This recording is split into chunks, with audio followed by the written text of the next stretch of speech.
I don't think so. No. Okay. All right, sweet. So I want to start with a personal story.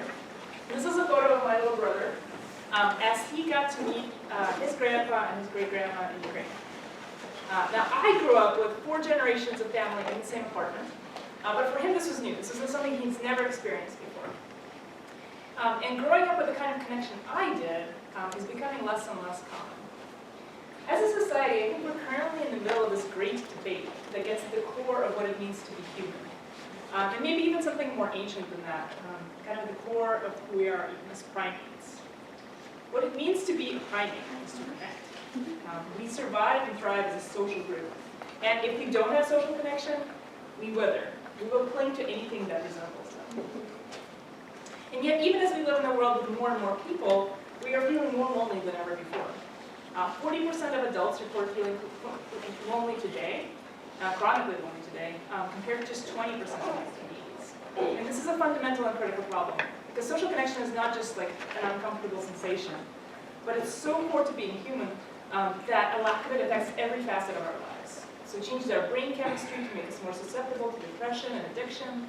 It undermines our immune systems. It's actually more predictive of mortality in people over 50 than obesity. So what is this great debate that I'm mentioning? The great debate is about the role of technology in connecting our disconnections. So some people may argue that technology is at the core of increasing loneliness. It allows us to have these outer trappings of social connection, while all we're doing is like feeding our narcissism, expecting instant gratification, refusing any real vulnerability online. And a study in the Journal of Social and Clinical Psychology did find a connection between time spent on Facebook and depressive symptoms. So some people might find that to be strong evidence. But others may say, look, the technology may be new, but the same moral panic about disconnection used to be aimed at print periodicals. Look at all these people in their papers instead of talking to each other. So now when we're using technology, at least we're actively connecting with each other, not just passively consuming content. And few internet studies have shown that people who use Facebook are more likely to use it as a replacement for watching TV, not as a replacement for in-person connection. So that may be strong evidence for it doesn't disconnect us. Now I'm going to leave it up to you to decide where you fall in this dimension, but I think regardless, this is kind of like the invisible, pervasive battlefield where I find my battles. So frequently I get questions that are related to where somebody falls on this dimension. Is it what you don't disconnect people? Or this is great, this is really good. So my work roughly spans 3 areas in computer science. First, computer-mediated communication, or CMC, is an area of human-computer interaction and social computing that focuses on the design and evaluation of novel synchronous or asynchronous communication technologies. Now, sometimes my work focuses on addressing questions of broader interest to CMC, but more frequently it addresses topics at the intersection of CMC and specific contexts, what I call critical connection contexts. Health is one such critical context because social connectedness affects so many different health outcomes. And the questions of how to best technologically mediate this support are typically tackled in human-computer interaction, social computing, and medical informatics. And then you have child-computer interaction, or CCI, which is another context. CCI is a subfield of HCI that draws from both computing and developmental psychology. So our core conference is IDC, if you've ever heard of it. My general interest is in providing children and families new paths to form and maintain meaningful social relationships and care networks. Now, whenever I say my work in this talk, I'm totally lying. In my time at the University of Minnesota, I've had the opportunity to work with some amazing scholars who both contribute to my agenda and kind of bring their own interests to the table. So these are the graduate students or postdoc projects who've led various threads of my work in the lab. Not all of them are advised by me, but just people who chose to work on a particular project in my lab. So I'll also highlight their contributions as I go, but unfortunately I have like roughly 8 major themes of my work I'm only going to be able to talk about 2. Otherwise we'd be in here for like the next 3 days. Woo, I like you, but I have to go teach my class at some point. So the 2 things I'll talk about, work on building technologies to enhance children's care networks, though I'll quickly actually dive into a topic of broader interest in computer-mediated communication. So we'll talk a little bit about kids, but then I'll go to a different direction. And then I'll talk about my work on computational support for recovery from substance use disorders. In each of these, I'll kind of give a brief overview of the breadth of the work, and then I'll do a deep dive into a single system and investigation of each thread. So it was really difficult for me to like narrow down from like 20 papers or so to like essentially 2, because I really want to highlight all of my students' work. But I'd rather give at least some details about some of the papers than like one slide per paper. I don't think anybody likes that kind of talk. And in picking projects, I actually wanted to pick projects that have some kind of a Michigan connection. So both of the deep dive projects do.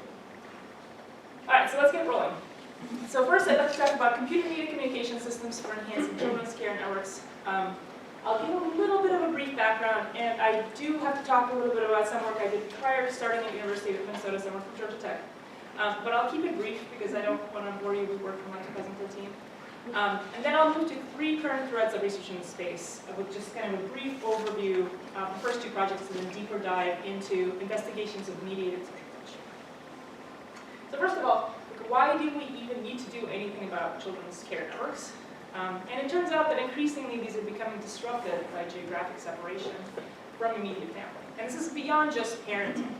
I think the modern world is just fantastic at taking 2 things that are functioning, a functioning system, and turning into multiple problems. So while in the past you had elders in the community providing care for children, just the way my great-grandmother and my grandparents were able to provide care for me, now we have isolated older adults who are feeling useless, and children who are expected to get all of their care needs met by actually increasingly a single adult, which is also completely unfeasible. And this matters because having more adults participate in care is predictive of positive outcomes for children. And that ranges from social-emotional to academic to even physical. So my early work in this space focused specifically on cases where one of the child's parents lived apart from the child, particularly due to divorce. I worked with a number of families to understand the challenges that children and parents face in making arrangements like this work. And just to summarize findings across multiple such studies. First is phone sucks. Audio-only communication. Like just really doesn't work for anyone, especially kids. At the very least, you need to have a visual connection for kids. And personally, I think like the more we can engage with their senses, the better. So maybe not even just visual. And second, especially in divorced families, children need to be empowered to initiate these connections without help. Frequently, they're kind of used more as props. So like, oh, I'm Skyping with grandma. Here's child. In essence. But in divorced families, it's particularly a problem because it was very awkward for kids to ask one parent to connect with the other parent because they were already trying to manage the tensions between households. So going to mom and being like, Mom, can you set up Skype with Dad so I can talk to him about something I don't want to talk to you about? Like that just kids were not going to do that. And finally, the last point is that just talk is really boring. And that's probably my main advice to people who are trying to connect with kids remotely. That's not how you build connection with kids. You don't like sit across the table from them and interrogate them about their day. Like, you need to do stuff together. Like you'll find out about their day when you help them with homework, or when you play a board game, or when you wash dishes together, or when you drive them to soccer practice. Like those are the actual meaningful things that let you have a conversation with kids. So doing stuff is particularly critical. So to address these issues, we built a system called the share table. And briefly, here's how it works. Okay, there we go, the video works. So my table rings, and to answer it, all I have to do is open a set of cabinet doors. This starts our video chat window so we can see and hear each other, but also does something else. It turns on a camera and a projector pointed at both of our tables. Anything that I do on my side is captured and projected on the other side and vice versa. So here we're just like using dry erase markers to make a picture together. The system doesn't have any buttons or a mouse or a keyboard, so it doesn't really quite feel like a technology. It's really mostly a table. But it lets you do a surprising variety of things together. So from helping with homework, to drawing together, to playing board games. You want to have a tea party, grab some cups from the kitchen. So you can actually do instead of just talk. So we deploy the share table in 4 divorced households for a month each to understand how families would use it to connect. They used it every day for activities like helping with homework, reading, and drawing together. So it's a brief overview. Does these connect? No, it's like, oh wait, no, it kind of does look like They also used it to share physical artifacts, so in this case a gaming magazine, because mail frequently arrived at one household and not the other. So in this case, they're also using it to get to know a friend from Dad's house better. Put that modern warfare 3 yet? Yes, sir. Why don't we ever see it online? I don't know. What's your gamer tag? You guys never added me. See, I don't have you guys. Let's not suspect them. Here. Hang on. right on here, and I can write down my gamer tag. In this case, this is a friend from mom's house that dad is getting to know better because frequently you have kind of like mom's house friends and dad's house friends. But now conceivably, they're going to connect with this mom's house friend and play some ultra-violent video games together, which is an activity, so that's good. And we were also surprised to see that families use it to try to communicate love or emotion. So like in this case, the kid on the other side is sick, and his mom and sister are calling him.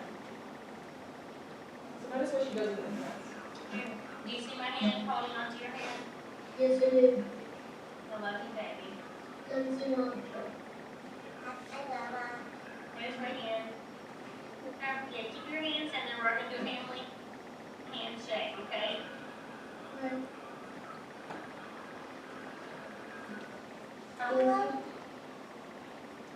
So during the deployment, we saw that the amount of communication between families doubled. Children initiated a lot more of the connections.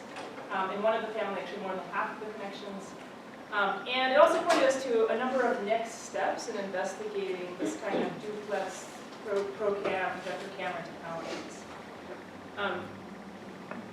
3 of these threads that I'll focus on are new ways of connecting with the share table, new contexts of use, and new approaches to transmitting touch.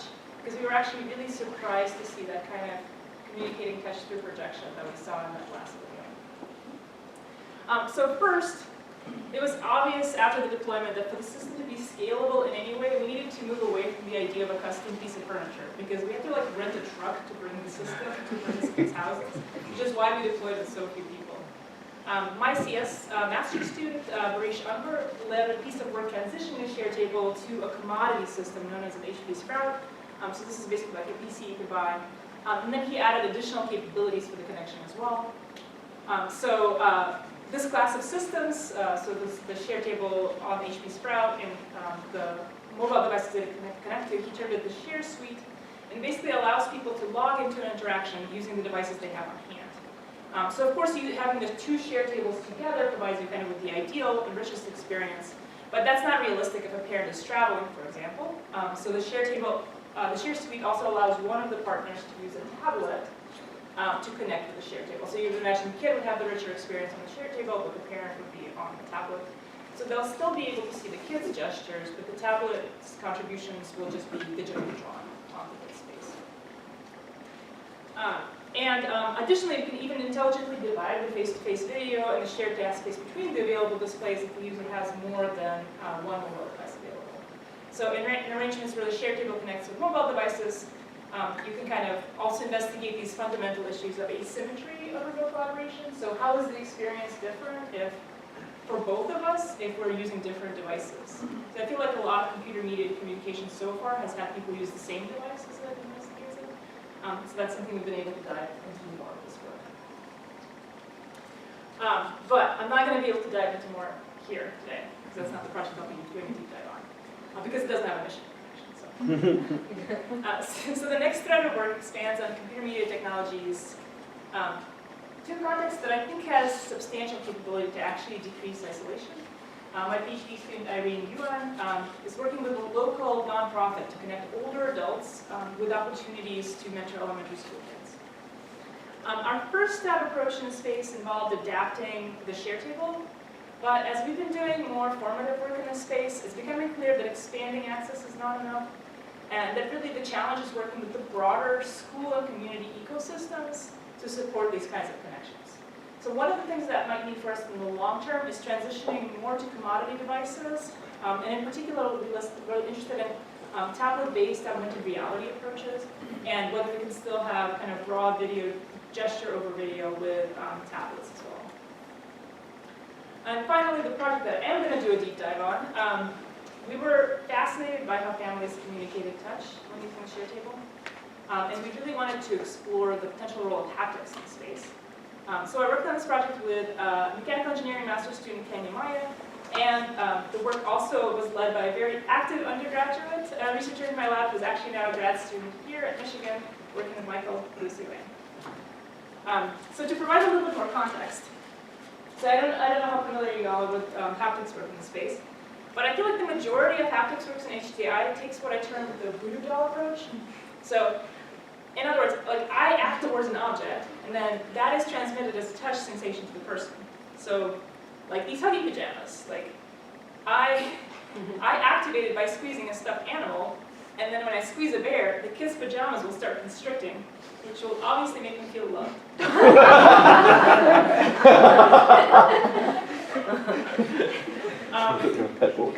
I mean, so I will be honest and reveal that my bias is that I'm kind of creeped out by the approach. Though I think that it can be done right. Like I think the more abstracted approach is like the original InTouch system, where like I roll an actuator and it causes a remote roller to roll. If you put out your hand on it, you can kind of feel that. Like that's less creepy, right? Because it's like less representational kind of. And also, like, it's not like strapped onto your body where you feel like it's like don't have consent whether you're being squeezed or not. But even with like the more abstract approaches, like I think they just may be too abstract for children to perceive that as affectionate touch. Like I don't know if a kid would really get, oh, my dad is rolling it on the other side and I'm feeling it here, and so therefore that's like touch. Maybe, maybe not. But is there like an alternative to the voodoo doll approach? So one alternative that I observed through my work with families, just by looking how they use video chat, is that we communicate touch through gesture directed at the camera. So you like blow a kiss, or you do that lean forward to hug a computer, or like my brother and I never Skype with like a high five at the camera, like we totally do that. So there's no haptics involved in that, right? Like you're just kind of pretending to touch. But at least you're like acting towards your communication partner rather than towards a voodoo doll. So the share table and a few other systems designed for families like Wazam also point to an alternative idea for communicating touch, which is through overlapping video. So either projected or on screen. So, you know, in our family study, that was what we saw happening when the mom put her hand on the projection of her son's hand and said, look at us, we're holding hands. That was a pretty small sample, right? It's like for families. Like, is this something that other people do? Is this really weird? Were they just like a particularly creative family who found a way to do this? Because definitely other work looking at embodiment of digital tabletops had conflicting results to this. So this last study on arm embodiment in digital tabletops, they had 60 people use it, and they really found like that they did not consider overlapping video to be touch. They didn't act as if that was touch. So 60 trumps 4. So who's right here? Is overlapping video potentially a mechanism for touch? What about haptics? Like, are those actually important? How do we want to help people transmit touch? So our thought was, our participants actually directed us to this like totally new approach of transmitting video touch. So what if we detect the kinds of gestures that they're already doing over video chat? So leaning towards the camera to hug, or like doing the overlapping hands on the projection, or doing a high five, and we use those gestures to trigger on-body feedback. What happens then? So for example, here are 2 of the researchers on this project giving each other a high five by raising their palms towards the camera simultaneously. And this would cause the bands on their devices to squeeze and heat. They could also like hold hands by placing their hands on the top of the person's hand on the table, so the projector can kind of what the families were doing. They could reach both hands towards the side of the monitor and lean forward for a hug, and a few other gestures that we've kind of seen families do, so that we might be able to recreate here. And hey, we've already got cameras, so we can actually detect those gestures. And now when I say like, okay, we can detect those gestures, we have done a bit of work showing that we can get about 90% accuracy on automatically detecting and classifying these gestures real time. But honestly, I don't think that's good enough for a user study, because like things failing from time to time is just confusing enough that I think it's going to confuse our results. So in the study I'm going to talk about here, we actually just used the strict Wizard of Oz protocol. So basically, there was an undergrad hovering behind people who were trying to transmit touch, and they were saying like, oh, they just did a shoulder pat, or they just did a high five. What % accuracy do you get from that? 100%. Our undergrads are excellent. Yeah, because we actually have a very proper training. Yeah. Yeah, Lucy's behind you, so I have to say that. Yeah. But we weren't really focused on the specifics of gesture detection, but rather more like, is this a novel haptics approach? Like, is this valuable? And what are the effects of different approaches to haptics communication? So let's get to the meat of the idea of the haptics. Fire. Most haptics is kind of obsessed with vibro-tactile, I feel. Like, I don't know if you've noticed it, but like lots of people are like putting vibro-tactile motors and stuff and saying that's touch. And I get it because it's actually really robust and it can actually be very expressive, but that's not what human touch feels like. Like we don't vibrate at each other. So I wanted to see what like constriction, because like we do squeeze a lot, like that's something we do, and heat actuation because we tend to be warm. Not me right now actually, but other people. So we turned towards this really cool technology called shape memory alloys, or SMAs.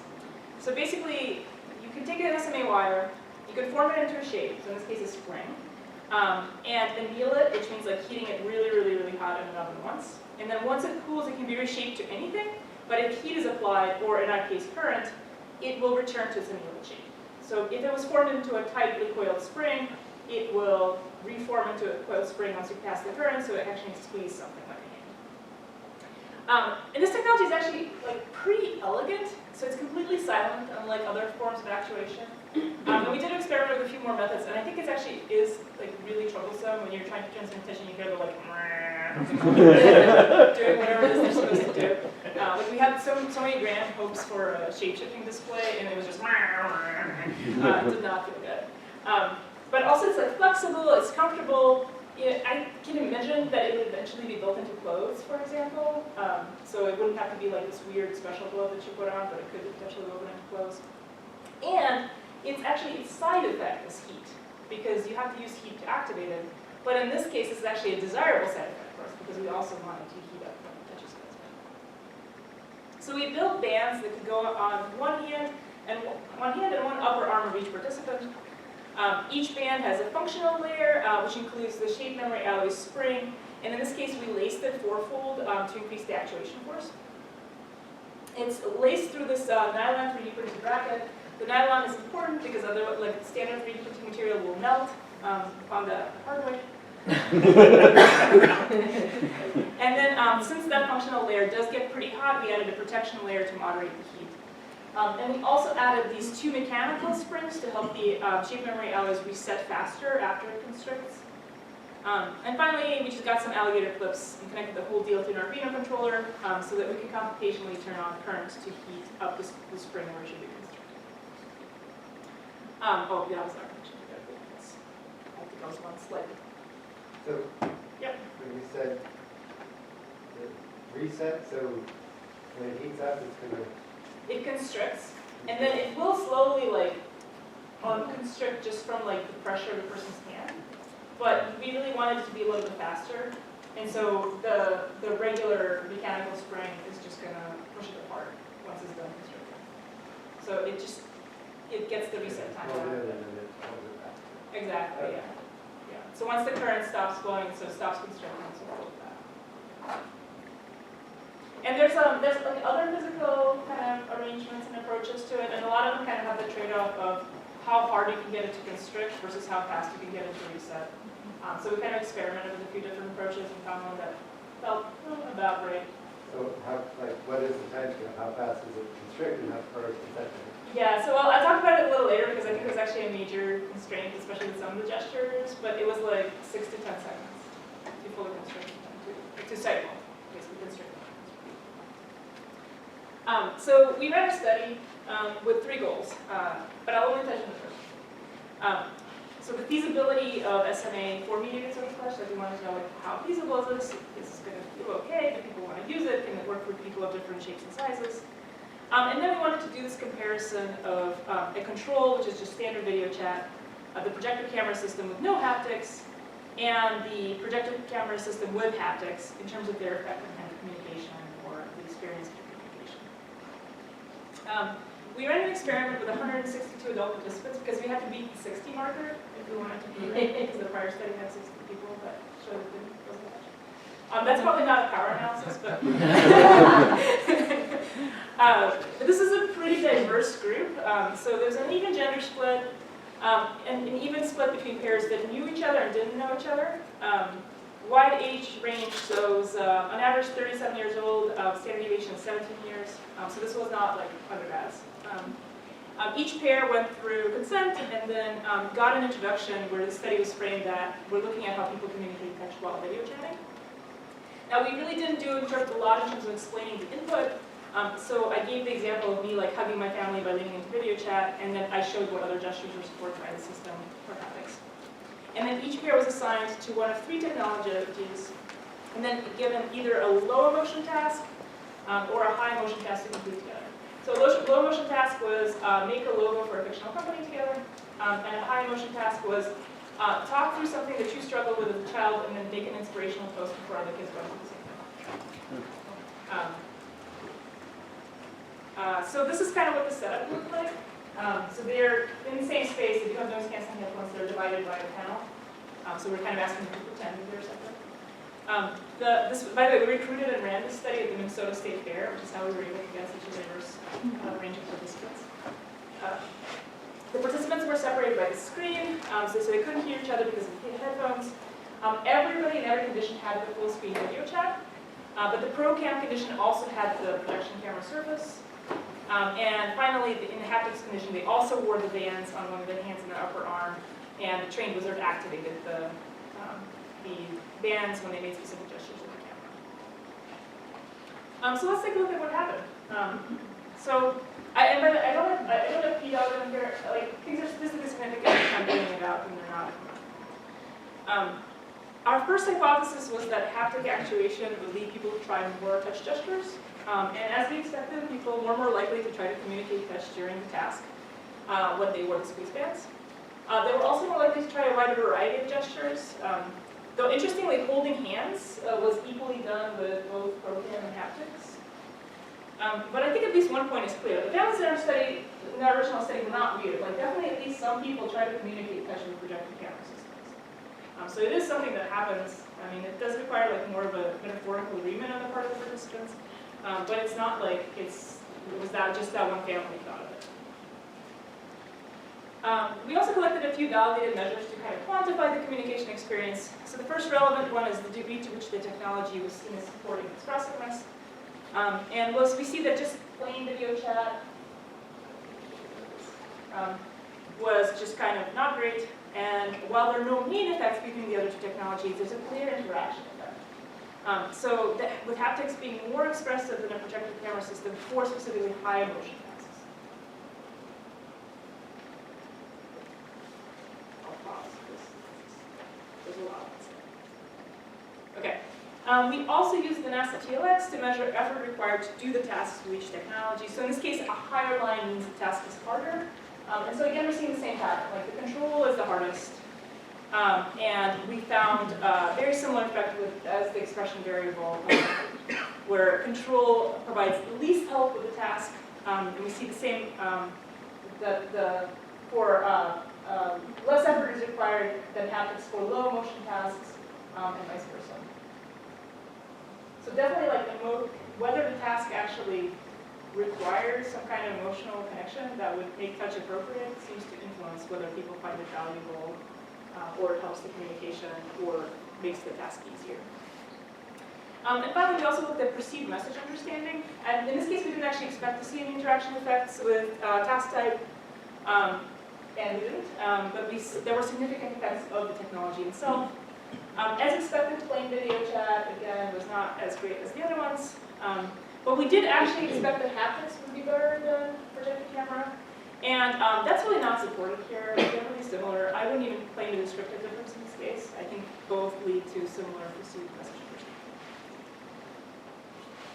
understanding. Now, I also mentioned that one of our goals was just to test the feasibility of the idea of gestures plus SMA for touch. And I will say there were a lot of pluses of it. Like, mostly people got it. Like, the setup was very quick. I mean, I spent about 2 minutes with each participant kind of getting them ongoing. It's basically just strapping on the Velcro bands on them and flipping on the connectors. We saw a lot of different body types in the study, and it was straightforward to strap on and adjust for different people, and it still seemed to work and squeeze fine with that. But there were some negatives too. So the long cycle time of 6 seconds is problematic. Like, it's okay for a lingering gesture, like holding hands. It's a gesture that lasts for a little bit of time. But if you think about a high five, like, that's instantaneous. You don't like high five and then you feel like 6 seconds of squeezing and unsqueezing. So it definitely required a little bit more of like suspension of disbelief for those gestures, for the instantaneous ones. And finally, these things are playing with heat. And so, well, I'm happy to report to you and the ARB that nobody caught fire. But 2 people almost did. So there were 2 cases where people just used the whole hands gesture like, the entire time of the task, so continuously. And after about 3 minutes of continuous activation, the bands just overheated and like released a single tendril of smoke made its way towards the ceiling. And luckily, this is another reason to use Wizard of Oz. The undergrad saw this and immediately shut down the system for safety. We debriefed the participants after. They said they didn't even notice that it was like smoking or whatever. But for us, it was kind of a close call. It's scary. So I definitely think that approach requires a lot more refinement before it'd be ready for an in-home trial. Or children, let's keep it moving. But I think the technology itself has some promises for sure. So generally, my takeaway from this work is that people got the idea of gestures as input into haptics. So this may be a viable alternative for the voodoo doll approach.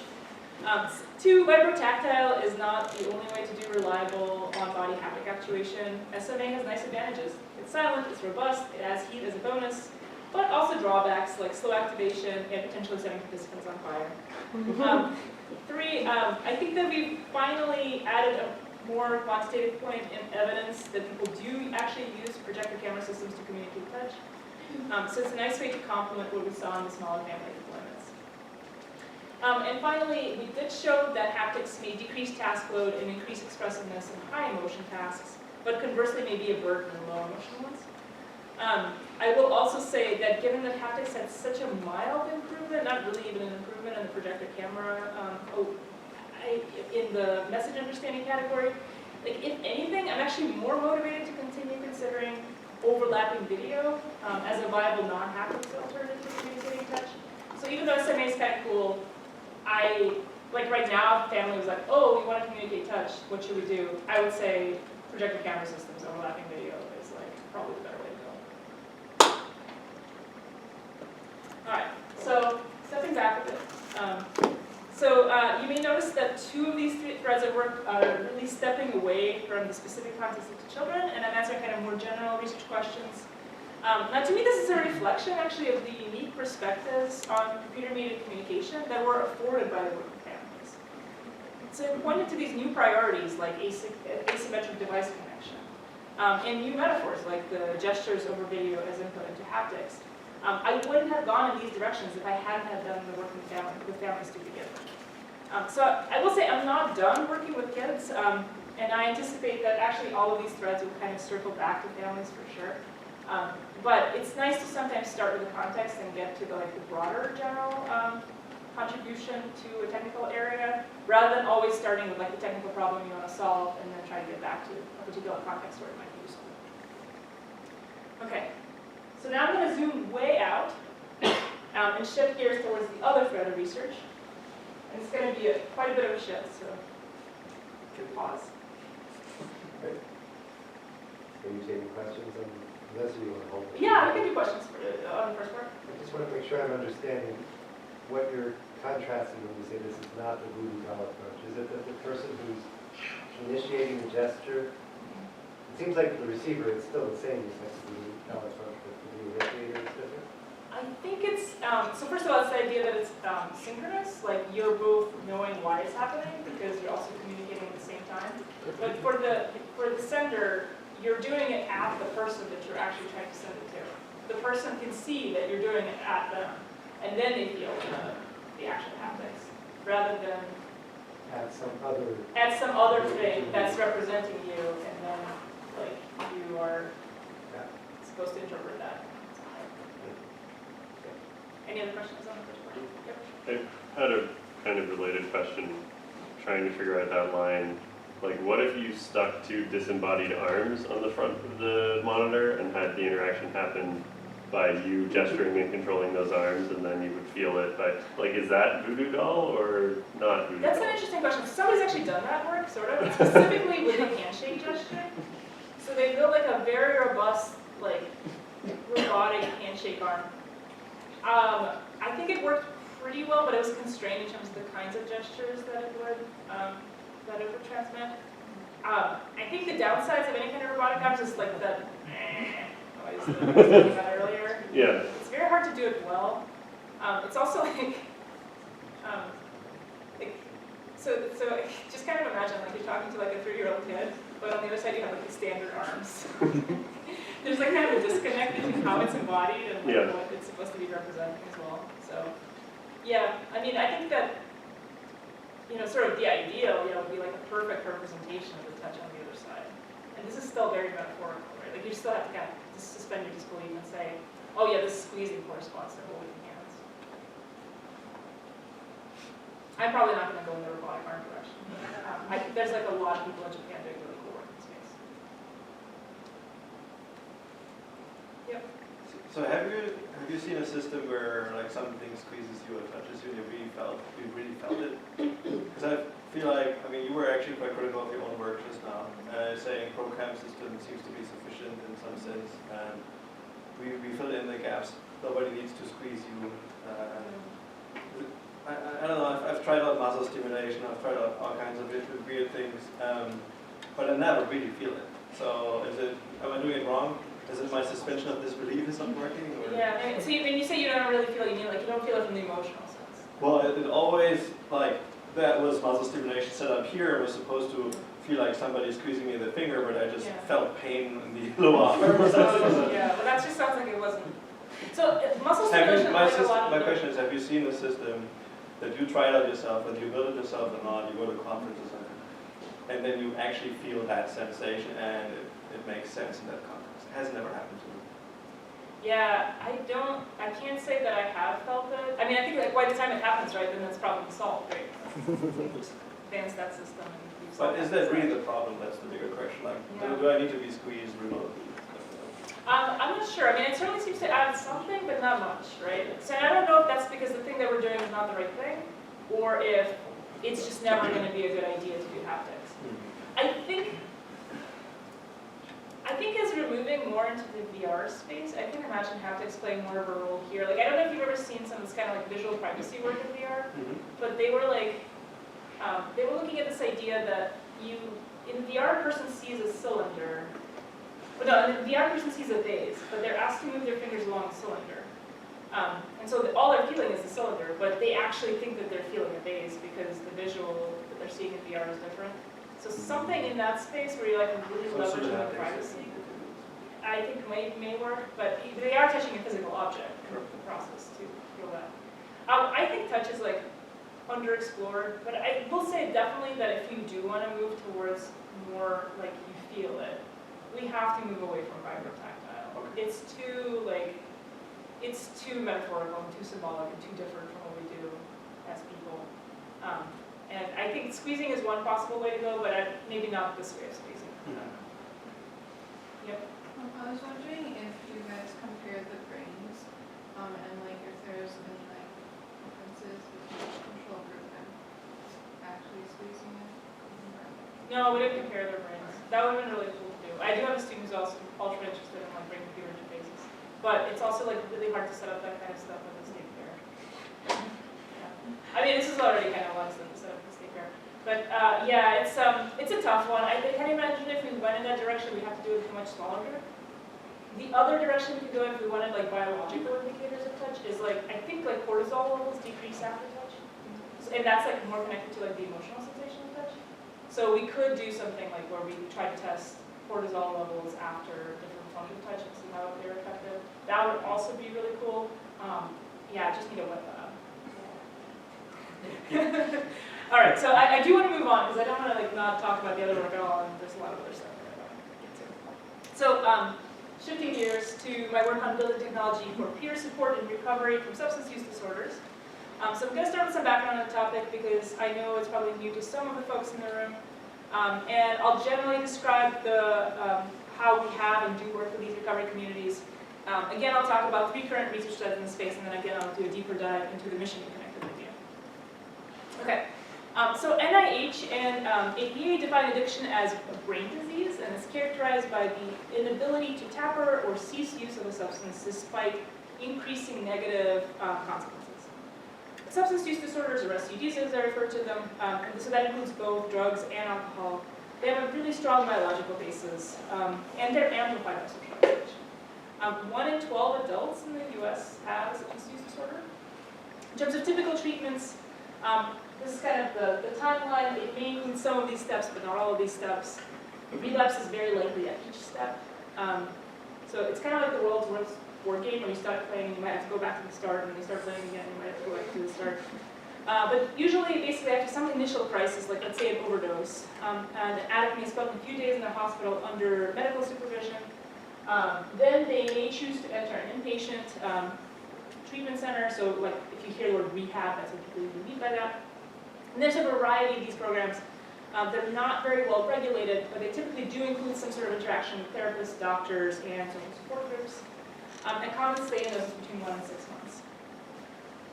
The next stages, I think, are ones where I think supportive technologies become increasingly relevant. So the addict may consider to elect with outpatient treatment after they're done with inpatient.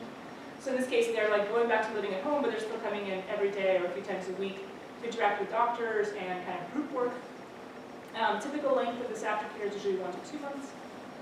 Then they may choose to live in a sober home, where they will be in the company of other recovering addicts and be kind of held accountable for rules such as attending social support groups, having random drug tests, that kind of stuff. Usually people stay between 2 months and 2 years, with 6 months being kind of the recommended length of time. And finally, they return to independent living and then have to maintain their recovery for the rest of their lives. So people aren't like ever recovered, people are always kind of in recovery. Most people do this through regular attendance of some kind of peer support. So Alcoholics Anonymous and Narcotics Anonymous are the most widely available forms of support, but there are newer programs as well that are not 12-step based, like Smart Recovery. Now, most of our work in space is focused on these last 3 stages because people are particularly vulnerable to relapse at this point in time, and various forms of social support have been found to be very helpful at those stages of recovery. So we've done a ton of formative work in this space across roughly 5 different papers. We've triangulated findings across multiple methods, and I really would say that my students who work in this space are now basically indisputably world experts on the topic of technology for recovery. Now, I don't want to go into detail about a lot of the formative work, so I'm just going to try to summarize insights across all of these studies. My first insight is really that this is a space to tread lightly. So there are literally lives at stake. This is not a place to go off like half-cocked into some sort of a randomized controlled trial because before we've really done any kind of like due diligence in intervention design. Second insight, and this might not be new to you because you're at a nice school and computer science is like mind-blowing, is that work in this space should actually respect and honor the experiences of people in recovery. Particularly avoiding colonialist approaches. So it's not us, the general academics, deigning to share our wisdom with your poor huddled addicts, which a lot of computer science research has that flavor, I feel. It's actually like us coming together and sharing our unique sets of skills. Third is that the most common concern for people in recovery is that we are going to try to amplify their recovery. We're going to try to replace in-person connection, which works for them, with apps, and everything's going to be remote. So it is really critical that technology in the space focus on amplifying or at most supplementing in-person support, not replacing it. And finally, there's this somewhat complex idea that these groups are driven by their own set of principles and traditions, particularly the 12-step groups. One of which is anonymity as a spiritual principle, which provides a very different perspective on anonymity than computer science, where anonymity tends to be focused on de-identifiability. So basically, if we're going to build something in the space, it needs to work within the definitions that participants have and not within computer science definitions. So one of the ways that we act on these ideas is that instead of trying to come up with our own technology ideas, we partner with a sober home and train the residents there to become inventors in this context. For example, we worked with 16 women in 6 workshops so far, each with a different focus, helping them to develop the knowledge of currently available tools and the human-centered design process so that they could actually be kind of equal collaborators with us in the design process, so they could sketch out things. And our 3 threads of work in this space focus on addressing the specific challenges and opportunities that were identified by those design partners. So all of them are coming out of the things that people said were important. The first of these focuses on helping people find AA meetings to get the support they need. The challenge is that there's not really like an updated global AA meeting list. It's a very grassroots program, so only local pages exist and are frequently updated. And if somebody tries to kind of attempt to combine it all into a single page, it frequently becomes out of date. Lots of participants mentioned like going to their first meeting and finding the meeting wasn't there because they just Googled it and they were using the wrong site that was out of date. And that can be really dangerous if they're like really needing support. My students, Sabira Rubia, has been leading on this effort and creating kind of an auto-updating AA meeting list. So this approach combines human-aided information retrieval. The approach is human-aided information retrieval, which combines automated processes and human computation. So basically, we scrape all the various grassroots AA websites that have the meetings. We combine an ML classifier and crowd work to identify which pages on the sites actually contain lists of meetings. And these lists can be like a wide variety of formats, so from a map to an HTML table to a PDF file to a calendar. So we combine a number of automated approaches to try to segment these documents and identify individual meetings there. And again, we turn to crowd work when segmentation fails. Finally, we can detect the specific structures in the segmented list to try to figure out meeting, place, and time. And again, this sometimes needs another round of validation from the crowd to make sure that we're actually getting the right meeting time in certain cases. Now, this system is allowing us not only the opportunity to generate this like self-updating AA meeting list and to create an app to help people find meetings in the area, but also to answer interesting research questions about how human computation may be best integrated into information retrieval systems. And we do primarily talk about this sort of more information retrieval conferences. As a second thread, Zach Schmidt, who is a human factors PhD student, has been looking at how technology may better support the key relationship of sponsorship. So a sponsor in 12-step programs is usually just another addict or alcoholic who has more clean time than you, who can help you kind of take the steps and go through the process of recovery. Identifying and working with a sponsor is kind of considered the primary task in early recovery, and one that was identified as most critical by our design partners. So looking at their low-fidelity sketches, we're beginning to develop a mobile application to support matching with sponsors, assist with kind of the logistics of setting up those in-person sponsor meetings, and also to grow a broader support network. For example, connecting with the broader sponsorship family, so your sponsors are responsees and your sponsor's sponsor, etc. There are a number of socio-technical challenges to resolve in order for this to be feasible. I think if I had to pick one, I think the tension between sort of anonymity in 12 steps as everybody's equal, everybody should keep coming back, everybody is everybody's allowed to not have their past history count against them, and the issue of safety, if there are sort of continual predatory practices and, for potential sponsor, for example. Resolving those is really going to be a challenge for us. I mean, it's a challenge without technology as well, but in the socio-technical space, it will be as well. But again, that's not the project I'll be diving into because it doesn't have mission. So instead, I want to highlight very recent work led by my postdoc, Jasmine Jones, who is a proud graduate of the program, on tracking and visualizing recovery activities. And I will caution the work is really recent and still ongoing. We literally finished writing this study last month.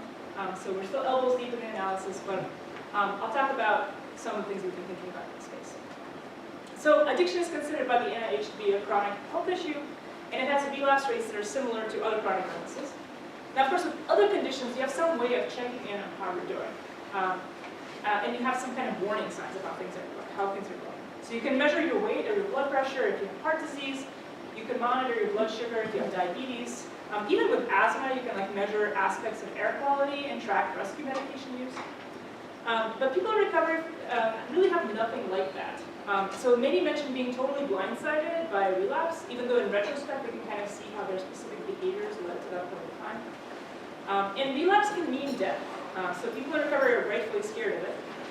So how do you know whether your recovery is going strong or whether you need to adjust something? How can we embody the recovery status or progress to encourage people to participate in activities which are actually going to help them not relapse? Or at least provide an early sign if their participation in such activities has decreased. And even if we're only helping a person reflect on their recovery and modify their recovery practices, if we do build something to visualize it, what do people actually track? Would they be willing to track things? What visualization approaches may be most helpful? Those are all questions we were interested in exploring in our study. We leveraged a method commonly used for establishing an informed dialogue with diverse participants. I think most of you here are familiar with technology approach. Yeah, I see nods. So usually they're like functional, open-ended technologies, and they're given to participants to use in the field for some time. And while they're deployed to collect logs and interviews with participants afterwards. So in our specific case, we had 2 probes, which were activity visualization systems and a companion mobile app, all of which I'll describe next. And we gave very open-ended instructions to track anything that might be helpful to their recovery. The technologies were deployed for about a month with each participant. In addition to the usual logs of like how they used it, what they tracked, and interviews, we also collected some questionnaires and brief experience sampling via SMS. Our study included 17 diverse participants who were all in early recovery. We recruited from a local outpatient treatment center in the study. Our first probe was inspired by the idea of like a home appliance as a visualization, so like if you think about a scale for weight. First we gravitated towards the idea of like an alarm clock showing recovery time, but it kind of fell to the wrong level. I think most people early in recovery don't feel like they can actionably affect their actual abstinence time, just the specific recovery behaviors that they're doing.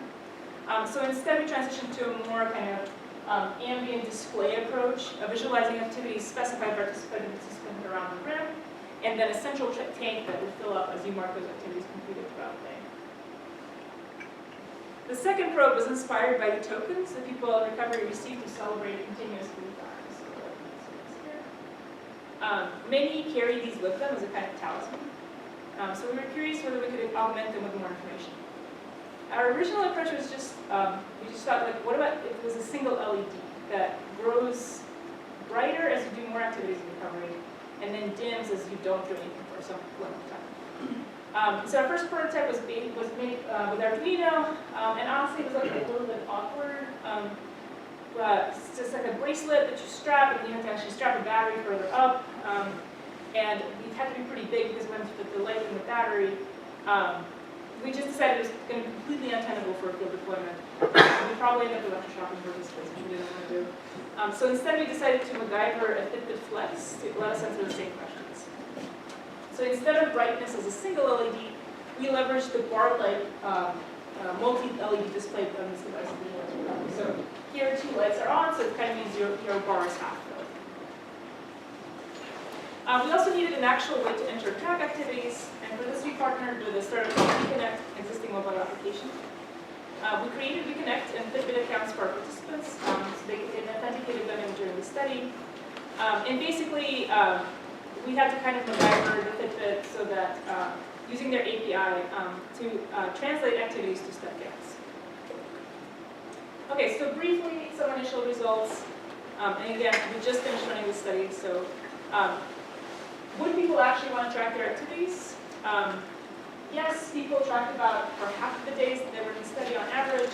Participation did vary quite a bit, but most people did track. In terms of what they tracked, people did have a fair number of ideas. On average, people tracked 5 to 6 activities daily. Looking at the content of these, the vast plurality of these were about support or connection. So like calling friends, meeting with a sponsor, going to support group.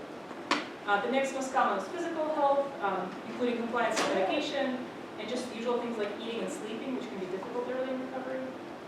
And lastly, a lot of people track spiritual activities like meditation, prayer, or church. In terms of general thoughts about these technologies, now the app was kind of a necessity because that's how the activities were entered, but it did have some issues with usability, and more importantly, it really subscribed to a particular metaphor for tracking activities that didn't work for some of our participants. So like most tracking, the app wanted you to start out at 0 every day and then asked you to complete all the scheduled activities. But for participants, some of them wanted to be more flexible, like having some kind of a rollover idea, the idea that I can do a lot for my recovery on Saturday and then not need to do anything on Sunday and I'm still okay. Next is the display frame. So at best, it became kind of displayed art piece in the home, an artifact for discussion and reflection between housemates. Unfortunately, most times it didn't achieve this. We struggled with the infrastructure in the sober homes. Some homes had a limited number of devices that people could connect to Wi-Fi, and so then the device competed with people's phones, and that was not going to work. Most homes had very little personal space, and so in some cases the frame was shoved like behind a night table here. It's just a pretty awkward location. It's not really serving as a kind of discussion object there. And finally, there were some positives to the augmented token. It served as a cue to action, something that's always on you, and a reminder to engage in recovery activities. But the current visualization is just not granular enough. Additionally, we in essence subverted the step tracking to be able to track recovery, but most participants actually wanted to have access to both functionalities because tracking physical health is also important. So overall, I think there's some clear next steps here for us. Smartwatch app for recovery tracking activities seems promising. So with an actual app, instead of hacking an unfriendly API, we can provide more visual granularity.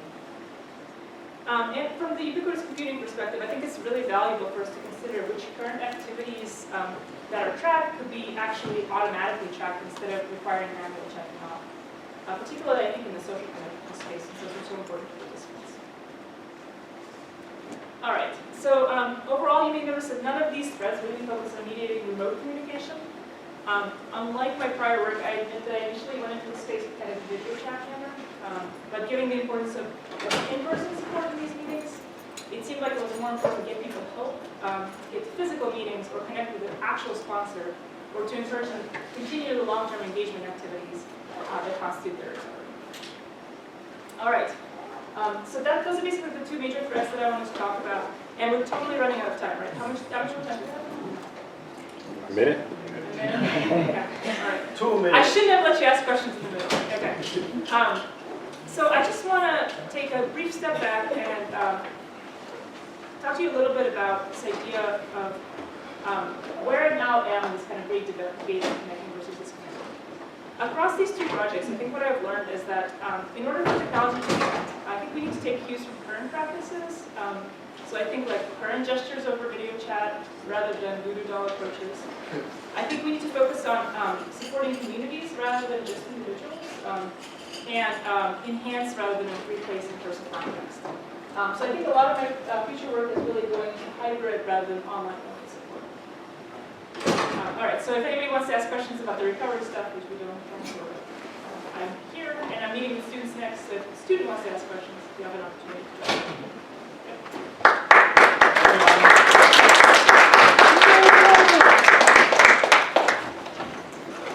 Could I have one question?